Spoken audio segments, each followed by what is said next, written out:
Her name was Adaora.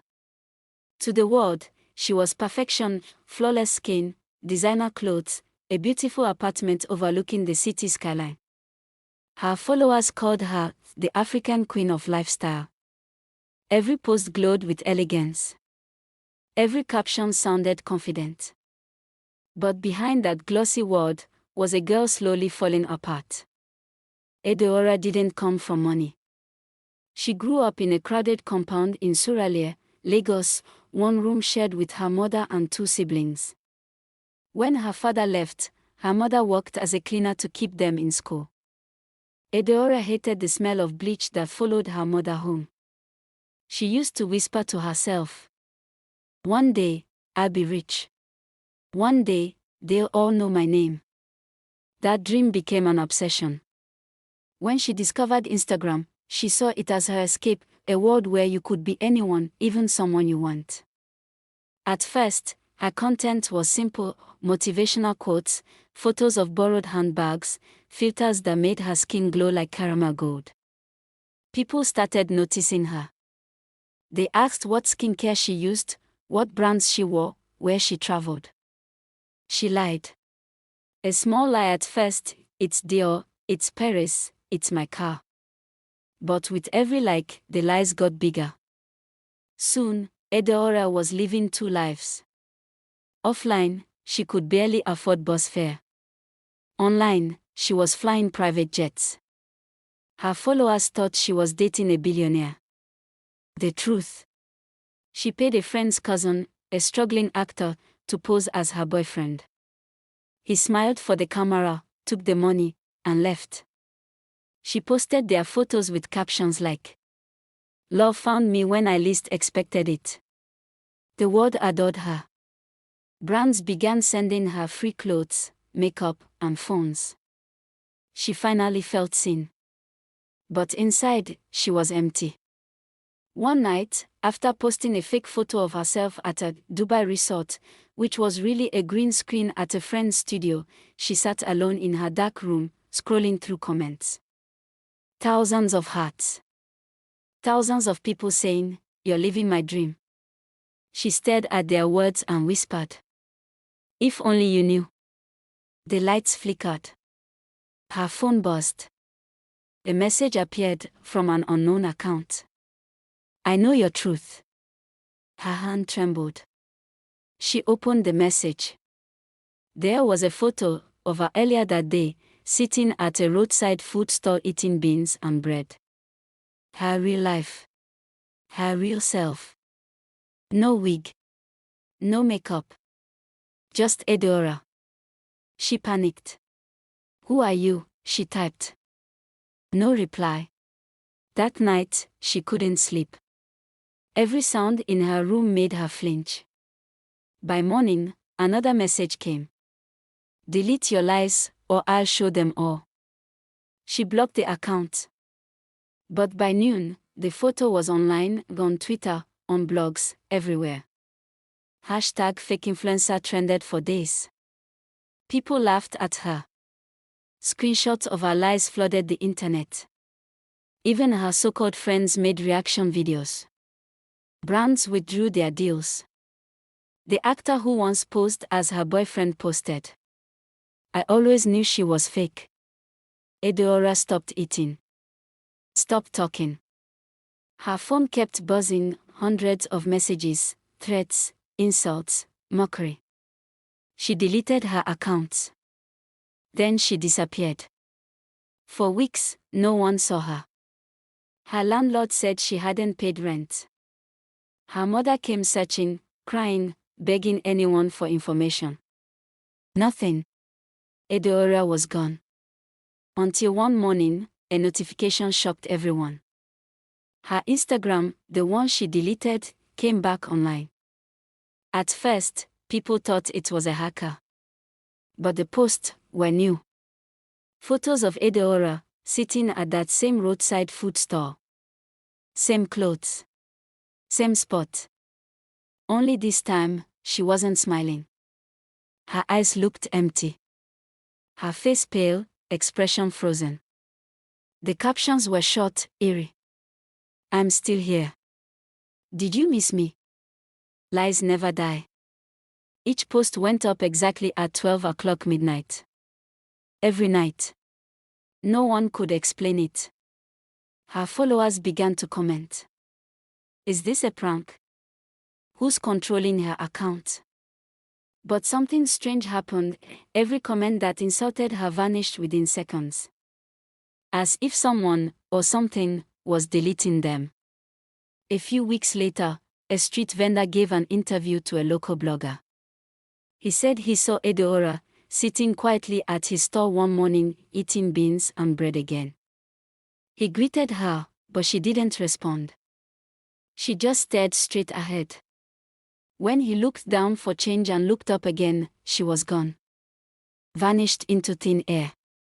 People didn't believe him until police confirmed something chilling. Adaora's body had been found 2 weeks earlier, in a shallow ditch not far from her apartment. No phone. No bag. Just the same clothes she wore in those new photos. After that, her account posted one last image. A black screen. With 3 words written in white. Still watching you. Then the page vanished. But some say, if you search her name at midnight, the profile appears, for just 1 minute. No photos. No followers. Just a single pin message that reads, tell the truth before it tells on you.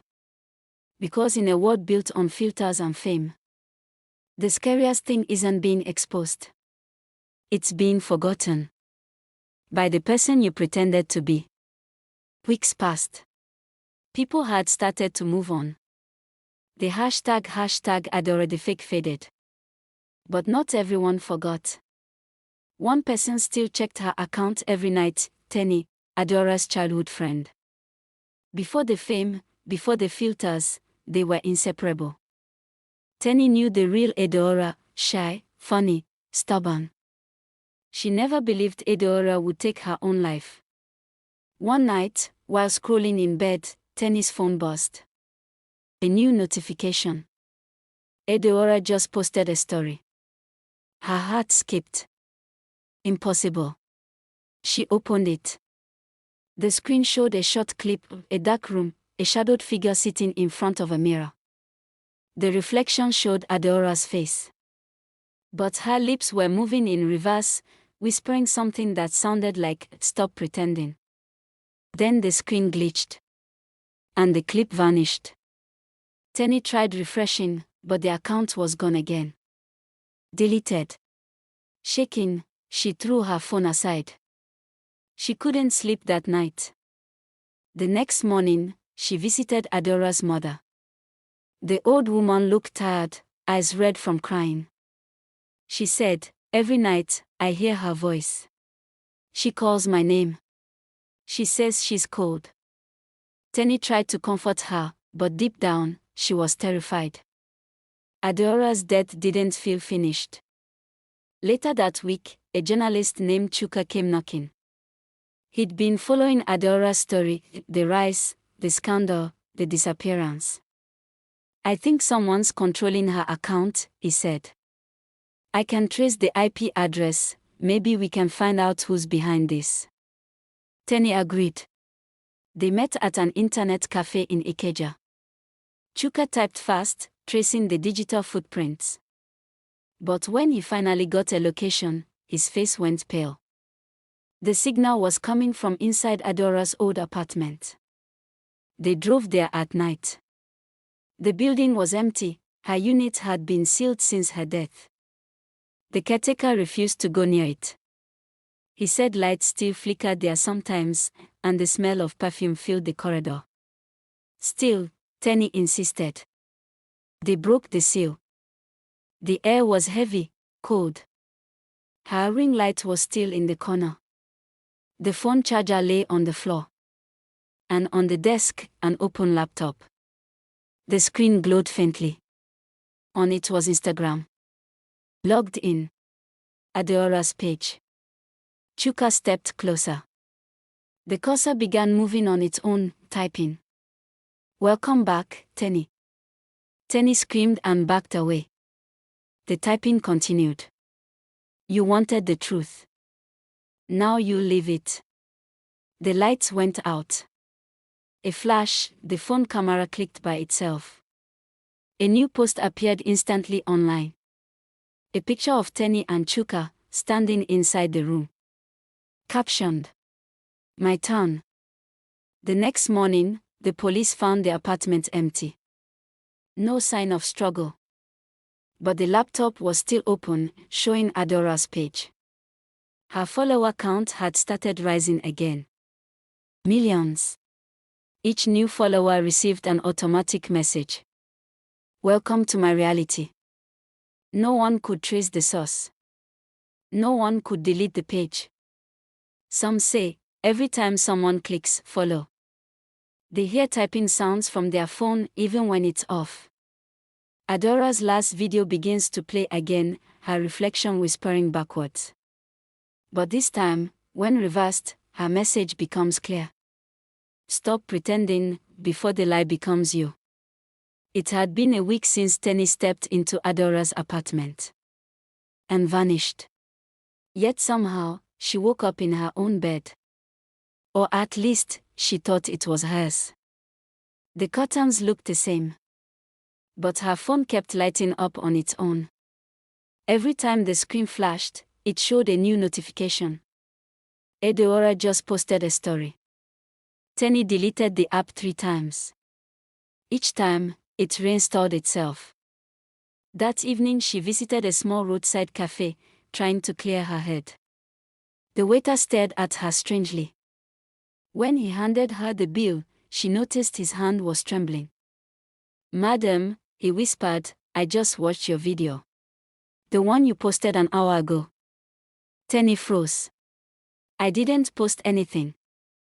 The waiter showed her his phone. On the screen was a short clip. Her face. Her voice. Sitting right there in the cafe. Only the timestamp showed the video had been uploaded 10 minutes before she arrived. Back home, she turned on her laptop. Her own Instagram profile was gone. In its place appeared another account. @TheRealTenny, with Adaora's old profile picture. New posts filled the feed. Photos of Tenny sleeping, walking, breathing. Every caption the same. She's learning to pretend. Terrified, she called Chuka's number. But an automatic voice said, this line is no longer in service. When she checked online, she saw a headline that made her knees buckle. Journalist missing after visiting influencer's apartment. Desperate, Tenny returned to Adaora's mother. The old woman listened quietly, then handed her a small flash drive. This came in the mail yesterday, she said. No address. Just your name.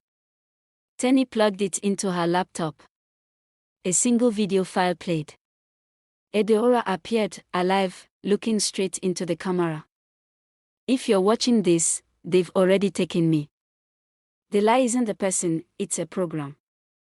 It learns your habits, your pictures, your words, until it replaces you. The screen glitched. Adaora's image dissolved into static. Then Tenny's own face appeared, smiling, lifeless, repeating. Welcome to my reality. The lights went out. When they came back on, her reflection in the laptop screen didn't move with her. It blinked, a second too late. She slammed the lid shut, heart pounding. Her phone buzzed again. One new message, no sender ID. Your next post is ready. The next morning, everyone online saw a new video trending. It was titled The Truth Behind the Lie, Episode 3. It showed Tenny speaking calmly to the camera, explaining how she'd finally accepted the real Adaora's mission. But those who knew Tenny swore it wasn't her voice. It sounded hollow, mechanical, rehearsed. Her followers doubled overnight. Then tripled. Each new follower got a DM. Stop pretending. Upload your truth. And from that day on, strange things began to happen across the city. People reported their phones turning on at midnight, cameras opening by themselves, posts appearing from accounts they deleted years ago. Each post carried the same watermark, the mirror account. Some say Adaora's ghost haunts the internet. Others say it's an algorithm gone wrong. A self-learning code built from millions of fake lives.